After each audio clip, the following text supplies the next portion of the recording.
Elite Facts presents 8 differences between the show and comic The Walking Dead. Warning, spoilers.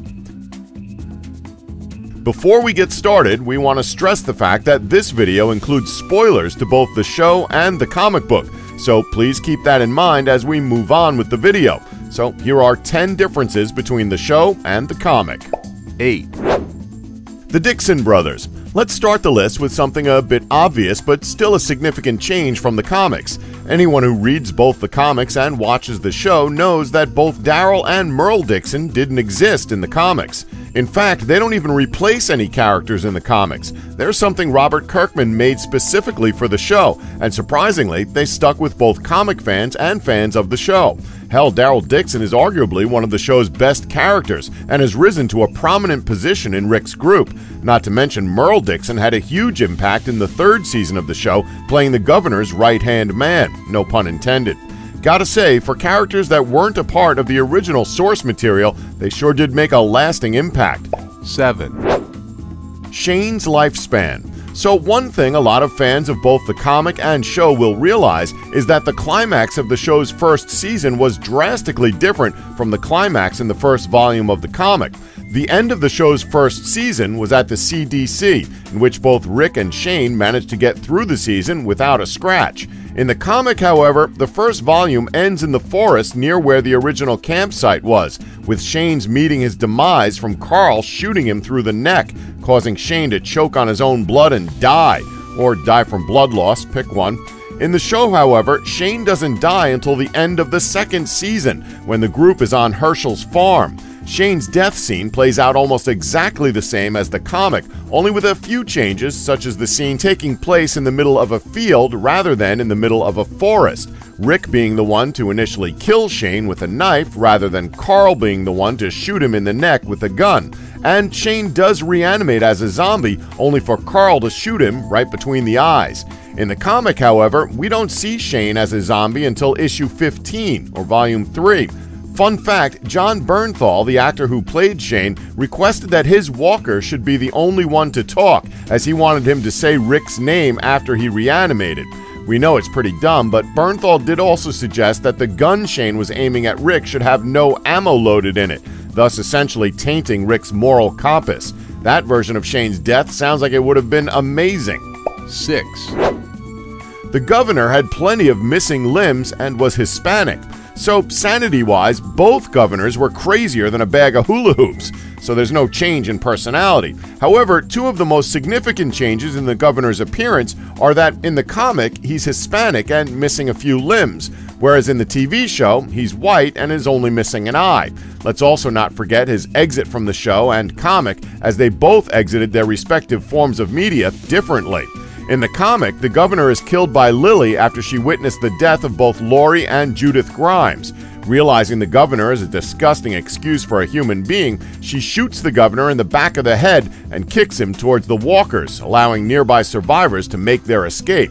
In the show, however, the governor meets his demise after attacking the prison a 2nd time with a new group. He engages in a fistfight with Rick. Just when it looks like the governor is winning, Michonne stabs him with her sword, temporarily immobilizing him. Moments later, after Rick's group escapes the walker-infested prison, Lily walks up to the governor and finishes the job by shooting him straight between the eyes. Between the eye and eye patch.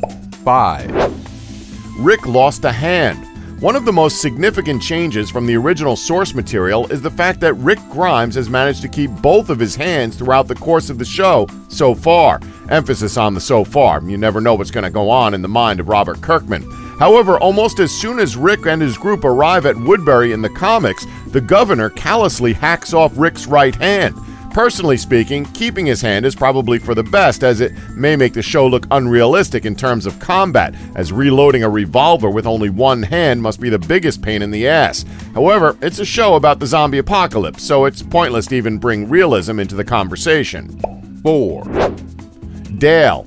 All hail Dale, the lord of Hawaiian shirts, bucket hats, and that trusty RV. Like, seriously, who didn't like Dale during the first 2 seasons? He was the group's moral compass who was just plain lovable. However, fans of the comic know that Dale dies way too soon in the show compared to his comic counterpart. In the show, a few walkers ambush and disembowel him as he takes an ill-advised walk through the fields. In the comic, however, Dale's demise is a more prolonged affair. Dale would continue on past the farm and get bitten by a walker at the prison, resulting in him losing one of his legs and then getting bitten again before being kidnapped by cannibalistic hunters, at which point he loses his other leg before finally succumbing to the infection. If some of these plot points sound familiar to those of you who watch the show, you probably know that Herschel is the one who gets bitten and loses his leg at the prison, and Bob Stuckey is the one who gets bitten and loses his leg to the cannibals. It's crazy how one actor can drastically change the events of a show. 3. Carol is a badass. So for people who've only watched the show and have not read the comics, everyone sees Carol as a cold-blooded badass who won't hesitate to kill you if she even senses something's wrong with you. Comic readers, however, will know that Carol's character in the comic was essentially useless. In fact, if Carol's character was anything like her comic counterpart, she would have died back at the prison during Season 3. In the comic, Carol maintains her weak and timid personality throughout her tenure and ends up killing herself during issue 42, volume 7 of the comics. She killed herself by feeding herself to a walker. Kind of ridiculous, really. Now compare that to Carol from the TV series, who was transformed after the death of her daughter Sophia in Season 2 and turned into a stone-cold badass who you wouldn't want to mess with at all. 2. Sophia. Speaking of Sophia, remember when Rick and company spent a ridiculously long portion of the second season hanging around Herschel's farm, accomplishing nothing and occasionally searching for Carol's lost daughter Sophia? Yeah, that season did drag on quite a bit. However, things started to pick up that season when Sophia was discovered by the group as a walker in what was admittedly a heartbreaking scene, right before Rick blew her away with his trusty revolver. Well, the comics pan out slightly different when it comes to Sophia. For starters, Sophia is still alive in the comics, at least up until the production of this video. In fact, not only did Sophia not die at the hands of a walker or Rick, she's one of the few members of the original Atlanta group who hasn't died in the comics at all. After the death of Carol, Sophia is adopted by Maggie and Glenn, and after Glenn's death at the hands of Negan, she goes to live with her adopted mother in the relative security of the hilltop. Before that time, she essentially acts as Carl's pre-puberty girlfriend, but they're clearly too young to truly be interested in each other. In the comic's current storyline, several years down the line, Sophia has matured into a young, seemingly well-adjusted teenager. Again, quite a far cry from the TV show, but at least the TV show gave Carol the backbone to survive through the apocalypse. 1. Okay, this last one is a pretty big spoiler for those who haven't seen the most recent season of The Walking Dead, so this is your last chance to turn this off. Okay? Alright, here we go. Negan's victim. So let's be honest, we all saw it coming. Comic readers and TV show watchers all knew it was going to be Glenn. What we didn't expect, however, is that Glenn wasn't the only victim of Negan's wrath. In the comic, it was just Glenn who unfortunately got his skull done in by Lucille. However, Negan's initial victim in the TV show is Abraham, who managed to survive past his original death in the comics, as he was supposed to die at the hands of Dwight and his crossbow instead of Denise. But in the show, Abraham was the first to get killed by Negan. After a small altercation between Daryl and Negan, Negan unexpectedly strikes Glenn with the bat as the scene plays out almost exactly as it did in the comic, with Glenn's wife Maggie and the group breaking down in tears, and Rick promising that he's going to kill Negan. Even though we knew the end for Glenn was coming, the scene still managed to take us off guard. Now, we believe that counts as our offering for this week.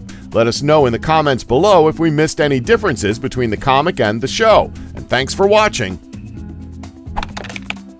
Don't forget to like us and subscribe for more Elite Facts.